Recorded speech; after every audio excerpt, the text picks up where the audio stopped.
Good morning everyone. पिछले class में हम लोग हृदय पढ़ रहे थे। आज पढ़ेंगे हृदय कैसे कार्य करता है। तो उससे पहले हमें एक चीज़ ध्यान देना है कि कार्बन डाइऑक्साइड से जो युक्त रक्त होता है, वैसे रक्त जिसमें कार्बन डाइऑक्साइड मिले होते हैं उसको अशुद्ध रक्त या विऑक्सीजनकृत रक्त कहते हैं, और ऑक्सीजन से जो रक्त मिला होता है उसको शुद्ध रक्त कहते हैं, है ना। तो वैसे रक्त जो ऑक्सीजन लेके ढो रहा है, हम लोग पढ़े थे ना कि जब सांस लेते हैं तो फेफड़े से क्या होता है, ऑक्सीजन का विसरण हो जाता है रक्त में, तो रक्त में हीमोग्लोबिन होता है, वो ऑक्सीजन को लेके शरीर के अंगों तक पहुंचाता है। तो वैसे रक्त जो ऑक्सीजन को लेके जा रहा है वह शुद्ध रक्त हुआ। और कोशिका में कार्बन डाइऑक्साइड बना था ना, श्वसन में भोजन पचता है तो कार्बन डाइऑक्साइड और ऊर्जा मिलती है, याद है ना। तो ये कार्बन डाइऑक्साइड हर कोशिका में निर्माण हो गया तो उसको शरीर से बाहर निकालना है, तो रक्त में घुल के ही बाहर निकलेगा, फेफड़ा तक आएगा, है ना, फुफ्फुस तक आएगा, है ना। और ये जब विसरण हो जाएगा तो हम सांस छोड़ेंगे तो शरीर से बाहर निकलेगा। तो वैसा रक्त जिसमें कार्बन डाइऑक्साइड घुल के जा रहा है, तो वैसे रक्त को क्या कहेंगे, अशुद्ध रक्त कहेंगे या विऑक्सीजनकृत रक्त कहेंगे। इतना समझ में आना चाहिए। अब हम लोग देखते हैं कि हृदय कैसे कार्य करता है। तो ध्यान से देखेंगे, यहाँ पे हृदय की संरचना में देखते हैं तो दो अलिंद है ना, ऊपर दायां अलिंद बायां अलिंद, फिर दो निलय है, दायां निलय और बायां निलय। हमें ध्यान रखना है कि अशुद्ध रक्त, है ना, शरीर के ऊपरी भाग से, यहाँ क्या देख रहे हैं, शरीर के ऊपरी भाग से महाशिरा के द्वारा अशुद्ध रक्त कहाँ पहुँचता है, दायां अलिंद में। ये हमारा दायां अलिंद है। शरीर के ऊपरी भाग हमारा सर हो गया, सर ये सबसे लेके अशुद्ध रक्त कहाँ पहुँच गया, दायां अलिंद में। फिर शरीर के निचले भाग से महाशिरा द्वारा, है ना, रक्त कहाँ पहुँच गया, अलिंद में। मतलब क्या समझे कि अलिंद में शरीर के ऊपरी भाग से और निचले भाग से, दोनों भाग से अशुद्ध रक्त आके जमा होता है। मतलब कार्बन डाइऑक्साइड से भरपूर जो रक्त है जिसमें कार्बन डाइऑक्साइड मिला है, वो रक्त कहाँ आके जमा हो गया, अलिंद में आके जमा हो गया। समझ में आ गया। तो हम क्या समझेंगे कि अलिंद में कौन सा रक्त आके जमा होता है, अशुद्ध रक्त। कहाँ से, शरीर के निचले भाग से और ऊपरी भाग से। अब यह अशुद्ध रक्त है, अब वो दायां निलय में जाएगा, है ना। दायां अलिंद पंप करेगा तो कहाँ चला जाएगा, दायां निलय में चला जाएगा। लेकिन दायां निलय में दोनों उसके बीच में क्या देख रहे हैं, भाल्व लगा हुआ है, ताकि जब ज़रूरत हो तभी नीचे आए। और ये भाल्व 3 है, याद रखेंगे कि दायां निलय में 3 भाल्व होता है और बायां निलय में 2 भाल्व होता है।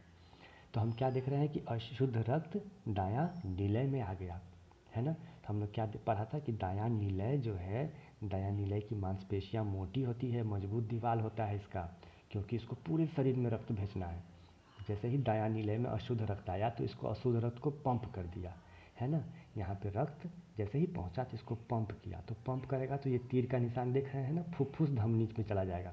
और ये फुफ्फुस धमनी हम क्या देख रहे हैं, दायां निलय, ये दायां निलय से फुफ्फुस धमनी होते हुए कहाँ चला गया, ये फुफ्फुस में चला गया, फेफड़ा में।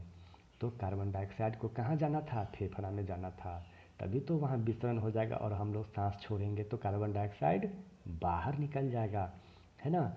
और फिर वो रक्त यहाँ आ गया तो फिर क्या करेंगे, सांस लेंगे तो ऑक्सीजन इस रक्त में फिर आके मिल जाएगा, है ना। तो ऑक्सीजन में तो अशुद्ध रक्त यहाँ पे क्या हो गया, शुद्ध हो गया। फेफड़ा में कार्बन डाइऑक्साइड निकल गया, है ना, वहाँ से रक्त क्या किया, विसरण हो गया वहाँ से कार्बन डाइऑक्साइड फेफड़ा में, और फेफड़ा से कार्बन डाइऑक्साइड बाहर चला गया। तो जैसे ही सांस लेंगे तो ऑक्सीजन उस रक्त में मिलेगा और वो फिर रक्त शुद्ध हो जाएगा। शुद्ध का मतलब ऑक्सीजन युक्त हो जाएगा। तो फिर क्या देख रहे हैं, ऑक्सीजन युक्त जैसे ही रक्त हो गया, शुद्ध हो गया, तो यह फुफ्फुस शिरा के द्वारा फिर पहुंच जाएगा कहाँ, बायां अलिंद में आ जाएगा। तो हमें याद रखना है कि अशुद्ध रक्त दायां अलिंद में आता है और शुद्ध रक्त बायां अलिंद में आता है। किसके द्वारा, तो फुफ्फुस शिरा के द्वारा आता है। तो बायां अलिंद में जैसे ही शुद्ध रक्त आया तो यह जमा करेगा और इसके बाद क्या करेगा, बायां निलय में उसको भेज देगा। जब ज़रूरत पड़ेगा तो बायां निलय में भेज देगा। बायां निलय में जैसे ही शुद्ध रक्त आया तो इसको पंप करेगा, इसकी भी दीवारें मोटी होती है। अब यह पंप करके शरीर के सभी अंगों में भेज देगा, किसके द्वारा, महाधमनी के द्वारा। तो क्या हुआ, शुद्ध रक्त बायां अलिंद में आया, बायां नीलय में गया और नीलय पंप किया तो महाधमनी के द्वारा शरीर के सभी अंगों में शुद्ध रक्त पहुंच गया, है ना।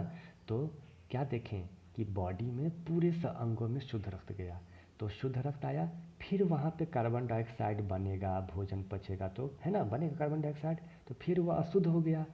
कार्बन डाइऑक्साइड क्या करेगा, कार्बन डाइऑक्साइड को ढो के लेके चल जाएगा रक्त, है ना।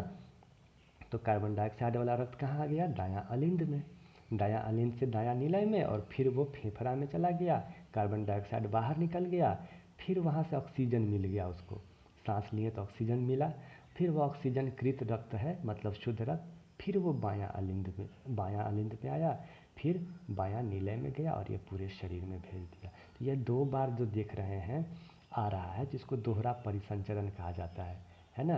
अशुद्ध रक्त का जाना फेफड़ा में, फिर शुद्ध रक्त का वापस हृदय में आना, फिर अशुद्ध रक्त वापस हृदय में गया और हृदय से फेफड़ा में गया, फिर शुद्ध रक्त फेफड़ा से हृदय में आया और हृदय से पूरे शरीर में गया। तो इस तरह से हमारे रक्त का पूरे शरीर में परिसंचरण होता है। नेक्स्ट क्लास में इसके आगे पढ़ेंगे। Thank you.